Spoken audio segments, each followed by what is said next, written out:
Saludos, saludos hermanos y amigos. Soy Pablo Rodríguez Marchante y estoy transmitiendo desde la ciudad de Concord, en Carolina del Norte, Estados Unidos de América, para todo el mundo de habla hispana a través de la plataforma YouTube, por mi canal, Pablo Razona y Medita. En los controles, grabación, corte y edición, Mauricio Corrales. Todos los viernes a las 8 de la noche estoy saliendo al aire con un programa parecido a con temas del diario vivir, o sea, de cuestiones cotidianas. Si usted quiere comunicarse conmigo, puede hacerlo a través de los correos electrónicos pablorodríguezmarchante@gmail.com y pablormarchante@yahoo.com. Le agradeceré infinitamente que nos dé un like si le gusta, que se inscriba al canal también y por favor comparta con otro para llegar a más personas con estos programas. Estos programas son para razonar y meditar sobre diferentes aspectos que pueden ser de bendición a otros. Todos los programas, inclusive están formados por 3 segmentos: el segmento poético, el anecdótico y el bíblico. Y lo hacemos de manera rápida para que en 15 minutos se haga todo y usted no tenga que ocupar mucho tiempo del suyo a estar esperando por un programa largo, sino que sea ameno. Así que hoy vamos a tratar el tema la venganza. Esta poesía la titulé Contradicciones, porque hasta cierto punto la venganza es una contradicción que existe en el ser humano. Uno quiere tomar por su propia cuenta algo que le han hecho, y por eso la titulé Contradicciones, y dice así: risas de tristeza, llantos de alegría, melancolía grata, diversiones fatal, porque en camino recto tomar otra vía, creyendo hacer el bien, se produce el mal. A veces el más débil se convierte en el fuerte se torna débil con su mente torcida. Viviendo la vida se llega a la muerte, otras en la muerte se encuentra la vida. Rosa sin perfume, espinas, buen olor, lo verde se seca, lo seco reverdece, caricias y lisonjas pueden traer dolor y una dura palabra tal vez te engrandece. Muchos sabios tontos son como el necio, edifican su casa en un gran arenal, pero el humilde puede venir un viento recio, pues su casa construye sobre un pedregal. Mentiras con verdades nos hacen mezclar, invocando a un Cristo sin resurrección. Sinceridades hipócritas nos hacen meditar, caminando al infierno, creyendo que Sión. El diablo siendo nada, quiso serlo todo, y Dios siendo todo se hizo como nada. El que sigue al diablo llegará hasta el lodo, y el que a Dios sigue tendrá eterna alborada. Queriendo tomar por mis manos la venganza, puede que entonces yo me torne cruel. Es mejor vivir con la dulce esperanza y todas mis cuitas dejársela a él. Cuando yo tenía 13 años aproximadamente, bueno, déjame hacer un poco la historia. Mi abuelo tenía una finca y al morir, 3 de mis tíos se quedaron en la finca. Y mi padre vino a un pequeño poblado que quedaba a unas 3 kilómetros y medio, 3 millas de la finca. Y como mi hermano estaba pequeñito y mi mamá y mi papá, bueno, pues éramos 4 de familia y yo, todos los días yo tenía que ir a buscar 2 litros de leche porque ellos tenían en la finca ganado y sembraban. Y entonces, bueno, pues todos los días al regresar de la escuela yo iba a buscar 2 litros de leche para la familia. Y en las vacaciones, o los sábados y domingos, pues iba en la mañana. Por eso me parece recordar que en esta época era en vacaciones. Es lo que me hace pensar porque era un día en la mañana. Y yo venía de regreso con mis 2 litros. Durante el camino, quizás en esas 3 millas, si habían 3 casas era mucho. O sea, todo eran sembrados, ganados a los lados y árboles. Y el camino no era muy feliz para un niño de esa edad, ¿no? Y yo venía, pero nunca había tenido problema. Y ese día, mientras caminaba con mis litros de leche, veo dos jinetes que se acercaban, o sea, dos personas en dos caballos diferentes, y cuando llegaron donde estaba yo, uno de ellos me dijo que tenía que dar los litros de leche. Ellos eran dos jóvenes como de 18 o 19 años. A uno lo conocía perfectamente, al que me insistió que se lo diera. El otro más bien permaneció callado, pero no lo reconocí. Y yo le dije que no, que ese era para nosotros.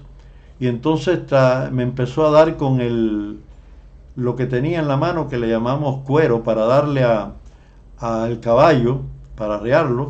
Me empezó a dar por la espalda y yo salí corriendo y él me cayó atrás y me dio varios latigazos por la espalda, hasta que al fin el otro intervino y le dijo: ¿tú no ves que tú y yo somos mucho más mayores que él? Eso es un abuso que estás cometiendo con él, déjalo tranquilo. Y entonces al fin empezó a reír y a burlarse de mí y se regresaron. Que hoy en día lamento no saber quién era el otro para haberle agradecido que me había defendido. Pero lo que sí recuerdo, que yo me prometí mientras llegaba a mi casa, y yo me dije: cuando yo sea hombre me voy a vengar, voy a tomar venganza de este muchacho, porque llegará el momento que estaremos parejos y me voy a vengar. Físicamente lo pensé, pero transcurrió el tiempo y ya uno como cristiano en la iglesia iba tomando otra formación, y me di cuenta que la venganza no era mía, sino dejárselo a Dios. Pero siempre me quedó dentro que ya que no me podía tomar la venganza por mi creencia o mis principios de cristiano, de una manera física, sí iba a tomar la venganza, y un día iba a hablar con él y decirle lo que había hecho y que estaba mal lo que había hecho y que hoy en día él debía arrepentirse de eso. Pero pasaron años, muchos años, y pasó muchos años, y ya éramos adultos. Y un día que yo vengo en mi carro, lo veo que él estaba tratando de que alguien lo adelantara porque no había transporte, y él estaba solo en una parada. Y entonces cuando veo que es él, porque él no me reconocía ya a mí, porque él no me siguió viendo porque ya no vivía en aquel lugar, pero yo sí me recordaba de él.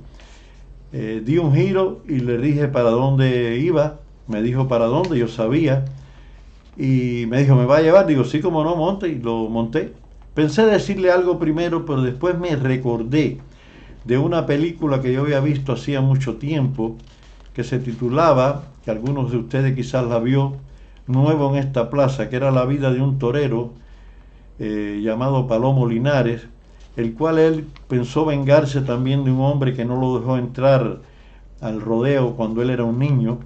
Pero el día cuando él era famoso y fue a entrar y vio al hombre, en vez de tomar venganza, se sonrió, le puso la mano en el hombro y salió caminando.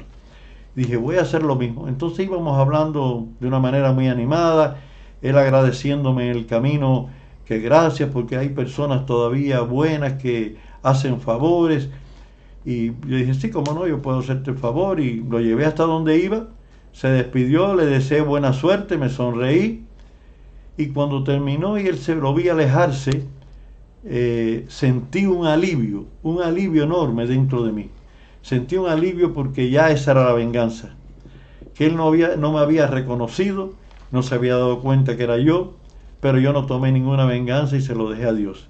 Y a partir de ese momento me sentí como que ya Dios había permitido que tomara la venganza, y era haciéndole un bien a quien me hizo un daño.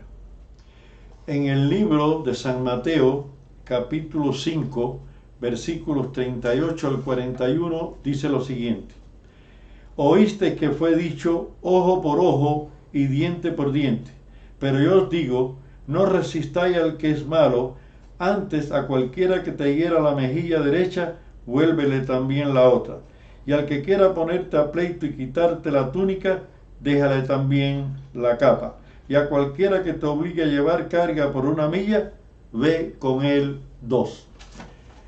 Realmente la venganza es de Dios. En el Antiguo Testamento se cuenta que había una costumbre, al menos en Israel y quizás en otros países también, de que habían ciudades de refugio para proteger a las personas que estaban huyendo de la venganza de algún familiar que ellos habían herido o habían matado o le habían hecho algún daño. Y de esa forma, yendo a esas ciudades de refugio, la persona ya estaba libre y podía estar tranquilo de que los hermanos o la familia del agredido no iban a tomar la venganza.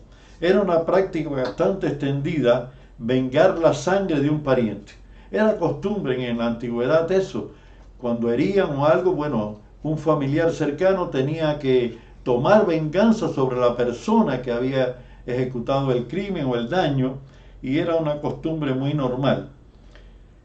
Y ahí ya en eso, en el Antiguo Testamento, Dios comienza a decir que la venganza pertenece a Él, no a nosotros los hombres, los seres humanos. Y se imagina que todo el mundo tomara por sus propias cuentas las venganzas. Cuando nos hacen algún daño, hubiera un caos en el mundo. Por eso surgieron las leyes en los distintos países, y surge la Constitución y las distintas leyes, los códigos de leyes en los países, en diferentes países, para que haya una justicia superior que sea la que dicte qué justicia llevar sobre la persona que cometió algo. Por lo tanto, la venganza solamente pertenece a Dios, porque la venganza de Dios es totalmente justa. Por eso Cristo dijo: oíste que fue dicho por los antiguos, ojo por ojo y diente por diente, pero yo os digo, no resistáis al que es malo, antes cualquiera que te hiera en la mejilla derecha, vuélvele también la otra. En otras palabras, Dios a través de su Hijo Jesucristo nos recalcó, nos exigió, nos recomendó que la venganza le pertenece solamente a Él y no tomarla nosotros por nuestras propias cuentas. Yo les recomiendo a todos ustedes, los que están viendo este programa ahora, que jamás tomen por sus propias manos la venganza sobre alguien que le ha hecho daño. Padre Santo, gracias te damos en estos instantes porque tú nos has permitido estar teniendo este programa sobre la venganza, y permite, Señor, que escuchemos tu voz, tu palabra, que mía es la venganza, dice Dios, y que nunca tomemos por nuestras propias manos esta acción. Todo te lo pedimos en el nombre de Jesús, tu Hijo. Amén. Gracias, hermanos y amigos, por la sintonía que ustedes han tenido en este día para escuchar el tema que estábamos tratando. Doy gracias a Dios por esta oportunidad y les pido que por favor todas las semanas a las 8 de la noche los viernes pueden sintonizarnos y ver un programa similar a este. Dios les bendiga a todos. Hasta la próxima.